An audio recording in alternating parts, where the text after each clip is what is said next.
अगर आपको भारत में रहना है तो आपको भी अंबेडकर अंबेडकर कहना होगा, वरना चले जाइए अपने रिश्तेदारों के पास ब्रिटेन में। तो अमित शाह के पटक कर छाती पर चढ़ जाता, मुंह में कालिक पोत देता, और जब तक वो जय भीम नहीं कहते तब तक मैं नहीं उतरता। जोड़कर विनती है, देश छोड़ के चले जाइए, नहीं तो लतिया जुतिया के भगाएंगे। इससे अच्छा तो कम से कम लाज शर्म तो रखिए। बाबा साहब अंबेडकर के अपमान पर खून नहीं खाला, वो खून नहीं पानी है। आप संविधान को अपमान कराएंगे, आप अपमान कराएंगे। अरे भाजपा के दलालों, मुखबिरों, गोबर को च्यवनप्राश समझकर खाने वालों, बेशर्मो, तुम्हारे शरीर में खून नहीं, भाजपा का दलाली का पानी है, पूरा गुदौर रहा है। जो बाबा साहब अंबेडकर से करे प्यार, वो भाजपा से करे इंकार। अगर आपको भारत में रहना है तो आपको भी अंबेडकर अंबेडकर कहना होगा, वरना चले जाइए अपने रिश्तेदारों के पास ब्रिटेन में, चले जाइए पाकिस्तान में, भारत में आपके लिए जगह नहीं है। अगर भारत में रहना है तो आपको अंबेडकर अंबेडकर कहना पड़ेगा। मतलब कि आप भगवान और अल्लाह का नाम नहीं लेंगे। सुनिए, यही संविधान हमें इजाजत देता है धार्मिक स्वतंत्रता की, विचारों की अभिव्यक्ति की। तो निश्चित तौर पर जब संविधान ही नहीं रहेगा तो हम कौन सा धर्म, कौन से धर्म के लोग कौन से धर्म को अपनाएंगे, ये तय संविधान बिल्कुल साफ और स्पष्ट तो कहता है। अंबेडकर जी का नाम लिया है उन्होंने, कॉन्स्टिट्यूशन का नाम नहीं लिया है। तो सुन ही नहीं रहे, अंबेडकर कौन है? बाबा साहब अंबेडकर ने संविधान दिया है भारत को, स्वतंत्र भारत को। उसी संविधान के तहत ये देश चलता है। 18 जनवरी 1952 को कमलकांत चित्रे जी के चिट्ठी से आप अगर देखेंगे, अशोक गोपाल की किताब में साफ वर्णित है किस तरीके से बाबा साहब अंबेडकर जब मुंबई उत्तर सुरक्षित सीट से चुनाव लड़ रहे थे, तो कम्युनिस्ट के विख्यात नेता डांगे और सावरकर ने बाबा साहब अंबेडकर को चुनाव में हराया था। ये भूल रहे हैं ये लोग नहीं चाहते थे। और जिस तरीके से संसद में घटनाएं हुई, ये एक साजिश, षड्यंत्र और प्रयोग था ताकि देश 85 के पार जो रुपया जा रहा है उस पर चर्चा ना हो, प्रदूषण पर चर्चा ना हो, बेरोजगारी पर चर्चा ना हो। अरे यही संविधान देता है। आरोप लगता है कि पहला चुनाव तो कांग्रेस ने हरवाया है। अरे भाई, कमलकांत चित्रे जी को जानते हैं आप? 18 जनवरी 1952 को चिट्ठी लिखा। अशोक गोपाल की 794 पेज की पुस्तक है, उसमें 50वां फुटनोट पर आप देखिए। अरे एक बात बताइए, बाबा साहब अंबेडकर जब चुनाव हार जाते हैं, सुन तो लीजिए, 5 ऐसे लोगों को मंत्री बनाया। देश का पहला कानून मंत्री बाबा साहब अंबेडकर बने। क्यों बने? श्री राम। अगर ये बात सुने, अरे सुन तो लो, अगर आप भाजपा के इतने ही तैसी हैं, अमित शाह के प्रेमी हैं, तो कहिए बहन मायावती जी को कानून मंत्री बना दे, कहिए चंद्रशेखर रावण जी को बना दे। बहुत सारे दलित नेता हैं। अगर भाजपा लोकतंत्र में भरोसा रखती है, जिस तरीके से नेहरू जी ने बाबा साहब अंबेडकर को कानून मंत्री बनाया, अगर दम है किसी भाजपाइयों में तो चंद्रशेखर रावण को कानून मंत्री बना दे, मायावती जी को बना दे, उदित राज को बना दे, उदित राज जी जैसे लोगों को बना दे। लेकिन उदित राज जी तो चुनाव में, सदन में नहीं है ना, सभा से चले जाएंगे। जब जाएंगे तब जो है उनको बना। बताइए, आप श्री राम का नाम लेंगे कि नहीं? श्री राम का नाम लोगे कि नहीं? आप देखिए, हिंदू श्री राम का नाम लेगा, श्री कृष्ण का नाम लेगा, मुसलमान अल्लाह अकबर कहेगा, जो सिख समुदाय के लोग हैं सतनाम वाहेगुरु कहेगा, तो ये जो ईसाई है वो प्रभु यीशु का नाम लेगा।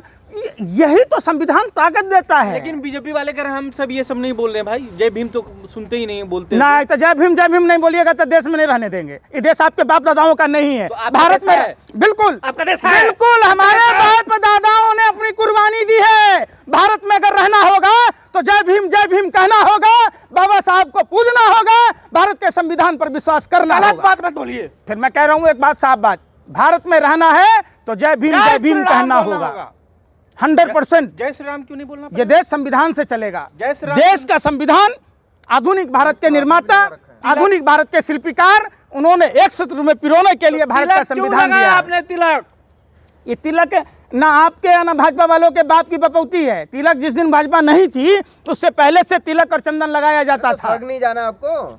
7 जन्मों का स्वर्ग। एक बात बताइए, तो अमित शाह जी स्वर्ग गए नहीं तो स्वर्ग के बारे में उनको कैसे पता है? नरक गए नहीं तो नरक के बारे में कैसे पता है? अरे स्वर्ग नरक क्या है आप बताइए ना। जिस देश में संविधान का सही रूप से पालन होगा वही स्वर्ग है। सीधी सी बात समझिए, स्वर्ग यही है, नरक यही है। आपके अच्छे कर्म, आपका अच्छा जीवन शैली, आप भटकिए मत। हर 140 करोड़ भारतीयों का जो अंबेडकर अंबेडकर अंबेडकर जय भीम जय भीम जय भीम कहता है, ये कोई फैशन नहीं है। अगर आपको एतराज है, आपको अगर नहीं कहना है तो भारत छोड़ दीजिए, गृह मंत्री से के पद से इस्तीफा दीजिए, चले जाइए पाकिस्तान, चले जाइए इंग्लैंड, जहां आपके बाप दादा गुलामी करते थे। आप क्या बोलोगे? आप क्या बोलोगे? जो भारत में रहेगा, भारत में रहना है तो जय भीम कहना होगा, जय श्री राम भी कहना पड़ेगा। मैं क्या कह रहा हूँ, ये हमारा संविधान, अल्लाहू अकबर भी कहना पड़ेगा। हर धर्म के लोगों को धर्म मनाने की इजाजत देता है हमारा संविधान, लेकिन सभी चीजों से ऊपर हटकर जब देश और लोकतंत्र के बारे में आप बात करेंगे, जब देश के लिए बात अगर करेंगे तो देश संविधान से चलेगा, किसी धार्मिक ग्रंथों से नहीं चलेगा। मायावती ने जो ऐलान किया है 24 तारीख को, उसको कैसे देख रहे हैं? वो भी तो निश्चित तौर पर आप साथ हैं? मैं तो कहता हूं सदन में जितने भी दलित नेता थे, उनकी जगह अगर मैं होता तो अमित शाह के पटक कर छाती पर चढ़ जाता, मुंह में कालिक पोत देता, और जब तक वो जय भीम नहीं कहते तब तक मैं नहीं उतरता। अमित शाह पहले होम मिनिस्टर हैं, पहले जवान सही तरीके से बात कीजिए। होम मिनिस्टर यही तो बात बता रहे हैं ना, अरे हम भारत के नागरिक ना हैं, हमको वोट देने का अधिकार है ना। कान पकड़ के अमित शाह जैसे कई लोगों को सत्ता से उतार दिया, उतार देंगे। अगर ये बाबा साहब का सम्मान नहीं करेंगे तो जबरदस्ती उतार देंगे, और ये भारत की जनता के पास ताकत है जो बाबा साहब अम्बेडकर ने दिया है। गलत बात मत बोलिए, प्रोटोकॉल होता है होम मिनिस्टर बात माने होम मिनिस्टर का कोई प्रोटोकॉल नहीं है। होम मिनिस्टर है तो किसी को कुछ भी कह दे, होम मिनिस्टर है तो किसी को घर पर उतरवा दे, हैं? होम मिनिस्टर क्या है? भगवान के भाई हैं वो। अरे इस देश के सबसे बड़े नायक जिन्होंने देश का निर्माण किया, जिन्होंने देश को एक मूर्त रूप दिया, जिन्होंने देश को संविधान दी, जिन्होंने पूरे देश को एक सूत्र में पिरोया, अगर आप उनका अपमान करेंगे तो ये देश नहीं सहेगा। सिर्फ अंबेडकर का अपमान नहीं सहेगा हिंदुस्तान। आप तिलकधारी हैं, और सुनिए मेरी बात, आप तिलकधारी हैं, पहली बात तो। दूसरी बात की दलित कहा जा रहा है कि यही लोग बोलेंगे जय भीम, आप तो फिर वही वाली बात। अरे यार एक बात भी एसटी है। डॉक्टर राजेंद्र प्रसाद कौन कास्टिस्ट थे? संविधान सभा में वो भी थे कि नहीं थे? उन्होंने माना कि नहीं माना? हम तो डॉक्टर राजेंद्र प्रसाद के वंश के हैं। संविधान भारत में जो रहना होगा, जो भारतीय होगा, वो संविधान से इनकार नहीं कर सकता है। अम्बेडकर को भगवान जो मानते हैं आप? बिल्कुल, क्यों नहीं? अरे भगवान मतलब क्या समझते हैं आप? समझिए, आप इस आधुनिक भारत के भगवान हैं डॉक्टर अम्बेडकर। आप चाहते हैं, और आपको पूछना पड़ेगा, आपको मानना पड़ेगा। अगर नहीं मानते हैं तो आप देश छोड़कर चले जाइए। अरे क्या हाथ जोड़कर विनती है, देश छोड़ के चले जाइए, नहीं तो लतिया जुतिया के भगाएंगे। इससे अच्छा तो कम से कम लाज शर्म तो रखिए। राम बोलना पड़ेगा। अरे यार मैं क्या कर रहा हूँ, कुछ भी बोलते हो। चाहते हैं आप? चाहते क्या है? क्या हो? न्याय कैसे मिले? अमित शाह को देखिए, प्रधानमंत्री को बर्खास्त कर देना चाहिए। देखिए संविधान को तार तार कहाँ किया। आपने पीछे घटना देखा होगा, इलाहाबाद के जो जस्टिस थे यादव जी, उनकी जब नियुक्ति होने की बात थी, देखिए संविधान को कैसे भाजपा तार तार करती है।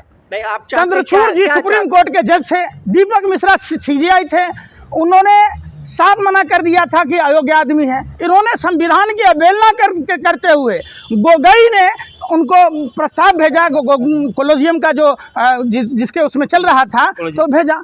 तो गोगोई कौन है? भाजपा का एजेंट, राज्यसभा सांसद। संविधान को तार तार किया जा रहा है। अरे वो हम तो कहते हैं कि जिस हिंदुस्तानियों का बाबा साहब अम्बेडकर के अपमान पर खून नहीं खौला, वो खून नहीं पानी है, वो इंसान जिंदा नहीं मुर्दा है। 25 दिसंबर को बोला जा रहा है कि मनुस्मृति जलाई जाएगी, तमाम विपक्ष के नेता बोल रहे हैं, कैसे देख रहे हैं? निश्चित तौर पर मनुस्मृति में ऐसा कुछ भी नहीं है, और मनुस्मृति हमारा देश का संविधान नहीं है। हमारा देश का संविधान बाबा साहब अम्बेडकर ने दिया है, और उस संविधान की रक्षा, उसका मान सम्मान जब तक रगों में खून दौड़ रहा है, जब तक शरीर में सांस है, तब तक करेंगे। आप अपमान करना चाहते हैं एक बड़े समुदाय का? भाई हम भी उसी समुदाय से आते हैं। हमारा धर्मशास्त्र कहता है जलाएंगे मनुस्मृति। आप बात ही नहीं सुन। अरे यार पढ़े लिखे हो, अरे मूर्ख भाजपा के दलालो, हमारा धर्म ग्रंथ कहता है कि आप जिस देश में रहते हैं, जिस मिट्टी पर जन्म लिया, वहाँ जो रूल रेगुलेशन है उसको आपको पालन करना चाहिए। वो स्वर्ग से भी बढ़कर हमारा जन्मभूमि है। तो जलाएंगे मनुस्मृति? यार फिर मैं कह रहा हूँ आप जलाएंगे? आप संविधान को अपमान कराएंगे? आप को अपमान कराएंगे?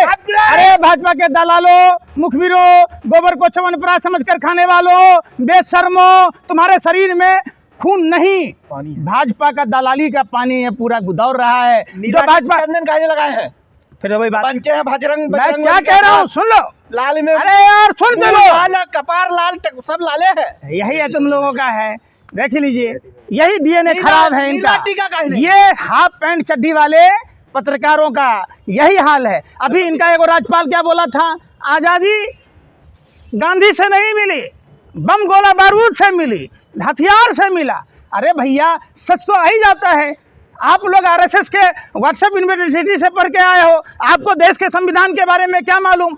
तो पंकज जी ये बताइए, इस देश में जो अभी लड़ाई चल रही है मनुवाद और अम्बेडकर के बाद के बीच में चल रही है क्या? कोई अग्री पिछड़ी की लड़ाई नहीं है, कोई अग्रा पिछड़ा दलित का लड़ाई नहीं है, कोई भाषा प्रांत का लड़ाई नहीं है।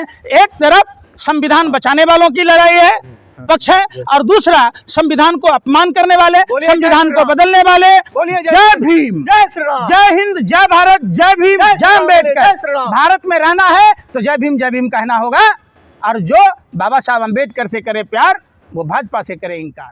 नेशनल दस्तक की आपसे गुजारिश है कि अगर इसको बचाना चाहते हैं तो नेशनल दस्तक को सब्सक्राइब करने के लिए रेड कलर के सब्सक्राइब बटन को दबाएं, फिर बेल आइकन की घंटी दबाएं। नेशनल दस्तक को बचाने के लिए बहुत जरूरी है कि हर खबर को शेयर करें, लाइक करें, कमेंट जरूर करें।